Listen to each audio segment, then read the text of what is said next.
Well, hello. Welcome. I'm going to try to do a video in 10 minutes or less with the filming and the editing. And today I want to talk about truth. What is truth? Can you know truth? Like that gay dead cocksucker used to say, Nietzsche. What is truth? The slippery, slappery sloper. Why? Because it's so difficult to know what's true. Did I plan that? Did I not? Who knows? You'll never know. We're limited to senses as human beings. We're limited to the 5 senses we have. I don't even know if I can name them all. Taste, touch, sight, smell, and hearing. Yeah, that's all of them. Anyways,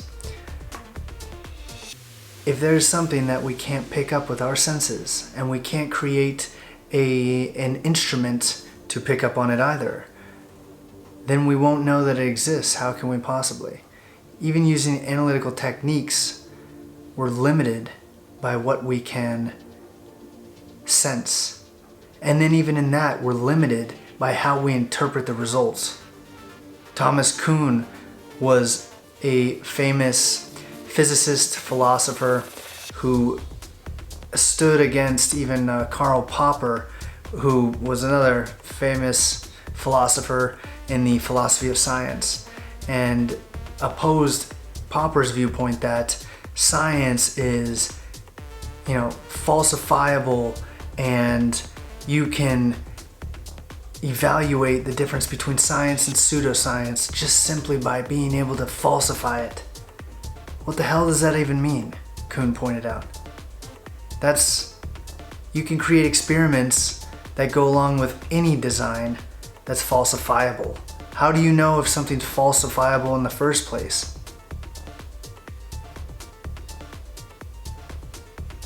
Science is great. I love science. I'm a scientist. I research stuff. Okay? We're all scientists, even though you probably don't know it, but you are. Your brain does experiments, takes in observations, creates conclusions, yada yada yada, the whole scientific method. But you'll never know, I believe, what truth is, what is real. Rene Descartes, he had a famous book, Meditations of First Philosophy. And I'm not going to get into who he was, but he created the Cartesian coordinates, if you remember from early math class. He's one of the most widely cited people, I would say, arguably one of the most widely cited people for discussions on skepticism, even though he was a devout believer in God. And that's what he came to the conclusion in his book that I just mentioned, that God is the reason why he exists and why he can believe in himself, because God is a true, pure thought, the highest, purest, greatest thought that one can have. And so therefore he has to exist because he's a thought. And I have to exist, Descartes said, because I have thoughts. And how can you think and not exist? That must be the absolute truth, right? Well, what are thoughts? Descartes was a dualist, meaning that you couldn't, he thought that the mind and the physical body were two different things, and they were connected through the pineal gland in the brain, which I don't know much about. But basically, the physical things that corresponded with our brain states, the biochemistry and the chemistry, all that stuff in the brain, corresponded and spoke to the mind of ourselves, which is out somewhere else. And it seemed impossible. I'm not claiming it's right or wrong. I have no idea. That's the only thing that I think I don't believe we can know anything. And if knowledge by definition is justified true belief, I don't believe we can have knowledge of anything, period. And you might think to yourself, well, that's preposterous. Of course we can.